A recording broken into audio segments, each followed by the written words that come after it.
Kami dari kelompok 8, perkenalkan saya Fitriani dengan NPM 1951109, ditemani oleh rekan saya yaitu Siti Robiah dengan NPM 1951209. Adapun materi yang akan kami bahas yang pertama pengertian dan manfaat silabus, yang kedua prinsip pengembangan silabus, yang ketiga komponen silabus, yang keempat format silabus, dan yang kelima pengembangan silabus.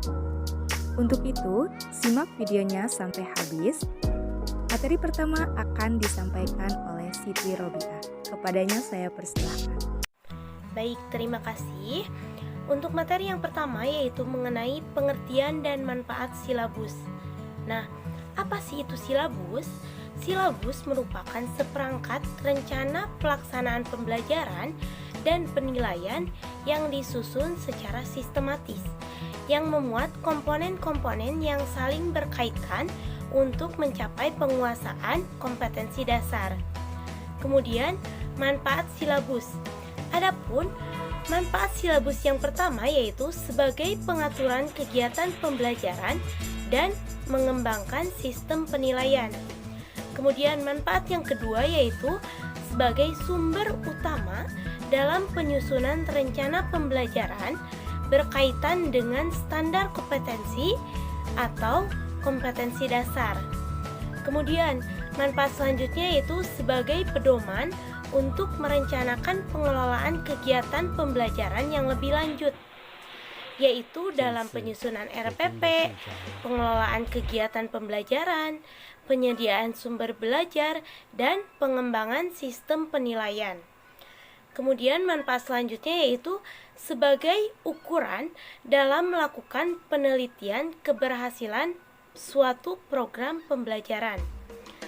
Dan manfaat silabus yang terakhir yaitu sebagai dokumentasi tertulis atau sebagai akuntabilitas suatu program pembelajaran. Kemudian untuk materi selanjutnya yaitu prinsip pengembangan silabus. Nah, pada pengembangan silabus ini terdapat 8 prinsip. Prinsip yang pertama yaitu ilmiah. Nah, bahwa keseluruhan materi dan kegiatan yang menjadi muatan dalam suatu silabus harus benar dan harus dapat dipertanggungjawabkan secara keilmuan. Mengingat bahwa silabus itu berisi garis besar isi atau materi pembelajaran yang akan dipelajari oleh peserta didik, maka materi tersebut harus memenuhi kebenaran ilmiah. Kemudian prinsip yang kedua yaitu prinsip relevansi, di mana dalam prinsip relevansi ini harus memberikan arahan bahwa cakupan kedalaman tingkat kesukaran dan urutan penyajian materi harus sesuai dengan tingkat pengembangan fisik, intelektual, sosial, dan emosional serta spiritual peserta didik.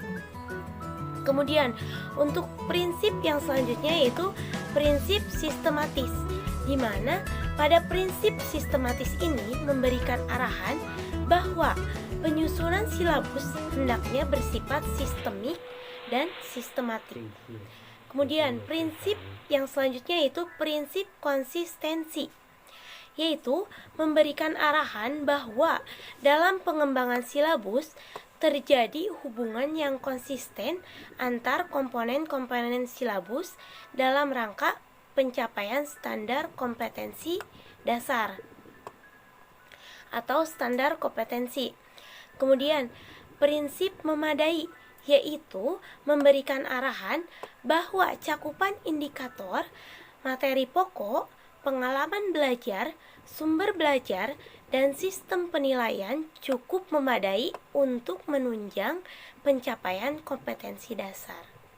Kemudian yaitu prinsip yang selanjutnya prinsip aktual dan kontekstual, di mana bahwa cakupan indikator materi pokok, pengalaman belajar, sumber belajar, dan sistem penilaian harus memperhatikan perkembangan ilmu dan teknologi yang terwujud dalam realita kehidupan. Dan juga pada pengembangan silabus harus sesuai dengan konteks zaman dan kehidupan peserta didiknya. Kemudian prinsip fleksibilitas, yaitu pada silabus hendaknya disusun fleksibel sesuai dengan kondisi dan kebutuhan peserta didik dan masyarakatnya. Kemudian prinsip yang terakhir yaitu menyeluruh. Nah, pada pengembangan indikator silabus hendaknya mencakup keseluruhan ranah kompetensi. Kemudian untuk materi yang selanjutnya yaitu komponen silabus. Nah, komponen-komponen silabus yang pertama ada identitas mata pelajaran, yaitu memuat nama mata pelajaran yang diampunya. Kemudian komponen yang kedua yaitu identitas sekolah, yaitu memuat nama satuan pendidikan dan kelas. Lalu kompetensi inti atau KI, yaitu gambaran mengenai kompetensi dalam aspek sikap, pengetahuan, keterampilan yang harus dipelajari oleh peserta didik untuk jenjang sekolah, kelas, dan mata pelajaran. Kemudian komponen yang selanjutnya yaitu kompetensi dasar atau KD, yaitu kemampuan spesifik yang mencakup sikap, pengetahuan, dan keterampilan yang terkait muatan atau mata pelajaran. Lalu untuk komponen silabus selanjutnya yaitu indikator pencapaian kompetensi, yaitu perilaku yang dapat diukur atau diamati untuk menunjukkan ketercapaian kompetensi dasar yang menjadi acuan penilaian dalam suatu mata pelajaran. Kemudian komponen selanjutnya yaitu ada materi pokok. Materi pokok ini memuat fakta, konsep, prinsip, dan prosedur yang relevan dan ditulis dalam bentuk butir-butir yang sesuai dengan rumusan indikator pencapaian kompetensi. Baik, untuk komponen silabus yang selanjutnya yaitu ada pembelajaran. Pembelajaran adalah suatu kegiatan yang dilakukan oleh pendidik dan peserta didik untuk mencapai kompetensi yang diharapkannya. Kemudian, komponen silabus yang selanjutnya ada penilaian. Penilaian adalah suatu proses pengumpulan dan pengolahan informasi untuk menentukan pencapaian hasil belajar peserta didik. Kemudian, alokasi waktu. Nah, alokasi waktu ini harus sesuai dengan jumlah jam pelajaran dalam struktur kurikulum untuk satu semester atau 1 tahun. Kemudian, komponen silabus yang terakhir yaitu sumber belajar. Nah, sumber belajar ini dapat berupa buku, media cetak dan elektronik, alam sekitar, atau sumber belajar lain yang relevan. Nah, sekian pemaparan dari saya. Untuk materi selanjutnya akan disampaikan oleh rekan saya yaitu Fitriani. Baik, terima kasih kepada Siti Robiah yang telah memaparkan mengenai materi sebelumnya. Oke, untuk selanjutnya yaitu mengenai format silabus. Nah, pasti sudah tidak asing lagi ya dengan format silabus itu bagaimana ya. Nah, lalu apa saja sih yang ada dalam format silabus ini? Seperti yang tadi telah dijelaskan, ada komponen dalam silabus. Nah, itu berhubungan juga dengan silabus. Dalam format silabus yang pertama ada identitas. Nah, identitas di sini seperti nama sekolah, kemudian mata pelajaran, kemudian semester atau kelas, kemudian alokasi waktu. Nah, itu untuk identitas. Selanjutnya ada kompetensi. Oke, setelah itu di dalam format yang pertama ini seperti dibuat dalam beberapa kolom ya. Nah, kolom yang pertama ada mata pelajaran. Kemudian untuk kolom yang kedua ada kompetensi dasar. Selanjutnya ada indikator. Kemudian ada materi pembelajaran. Lalu ada kegiatan pembelajaran, penguatan pendidikan karakter, penilaian, kemudian alokasi waktu, dan sumber belajar. Itu mengenai format silabus. Nah, untuk format silabus yang kedua ini yaitu tidak dibuat dalam bentuk kolom, tapi dibuat seperti uraian biasa. Oke, untuk materi selanjutnya yaitu mengenai pengembangan silabus. Nah, dalam pengembangan silabus ini perlu memperhatikan beberapa prinsip. Seperti yang tadi telah dijelaskan oleh rekan saya, ada prinsip ilmiah, kemudian relevansi, kemudian menyeluruh, dan lain sebagainya. Nah, ada beberapa langkah dalam pengembangan silabus. Oke, langkah yang pertama yaitu mengisi identitas sekolah. Nah, seperti yang tadi dalam format silabus, yang pertama kan berisi identitas sekolah, seperti nama sekolah, kemudian mata pelajaran, kemudian kelas atau semester, kemudian alokasi waktu. Untuk yang pertama dituliskan identitas sekolah. Untuk langkah selanjutnya adalah mengkaji kompetensi inti. Pada kurikulum 2013, kompetensi inti mencakup 4 kompetensi.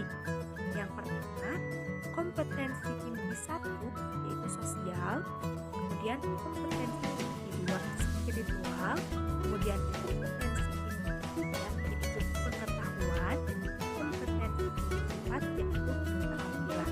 Nah, dalam mengkaji kompetensi inti ini harus memperhatikan 4 kompetensi tersebut. Untuk langkah selanjutnya yaitu membuat pemetaan kompetensi dasar.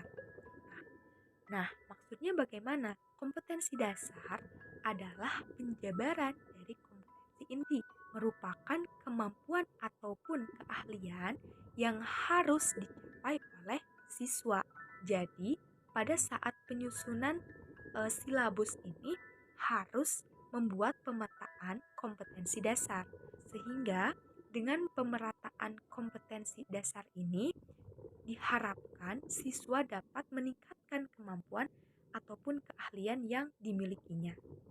Oke, untuk selanjutnya yaitu menetapkan indikator silabus kurikulum 2013. Lalu indikator itu apa? Indikator adalah tanda pencapaian siswa telah memahami kompetensi dasar mata pelajaran. Nah, untuk merumuskan indikator ini perlu diperhatikan dan dipertimbangkan sesuai dengan karakter siswa ataupun satuan sekolahnya. Nah, perlu kita ketahui juga bahwa dalam setiap indikator ini menggunakan kata kerja operasional. Oke, untuk selanjutnya yaitu mencantumkan materi pelajaran. Nah, di sini dicantumkan materi pelajaran apa yang akan dipelajari. Oke, untuk selanjutnya setelah mencantumkan materi pelajaran, kita mengembangkan kegiatan pembelajaran. Nah, dalam mengembangkan kegiatan pembelajaran, seorang pendidik pasti sudah harus sangat menguasai karena itu akan berpengaruh terhadap hasil belajar siswa. Nah, dalam kegiatan pembelajaran ini bertujuan untuk menggali potensi siswa dengan diberikan interaksi sesuai dengan kehidupan sehari-hari. Nah, ada baiknya seorang pendidik dalam proses kegiatan pembelajaran menggunakan beberapa model pembelajaran. Nah, model pembelajaran ini juga dapat diterapkan supaya kegiatan pembelajaran lebih efektif atau lebih menyenangkan, namun harus disesuaikan juga dengan kondisi siswa ataupun kondisi sekolah dan kondisi guru tersebut. Apabila cocok, maka kegiatan pembelajaran akan berjalan dengan lancar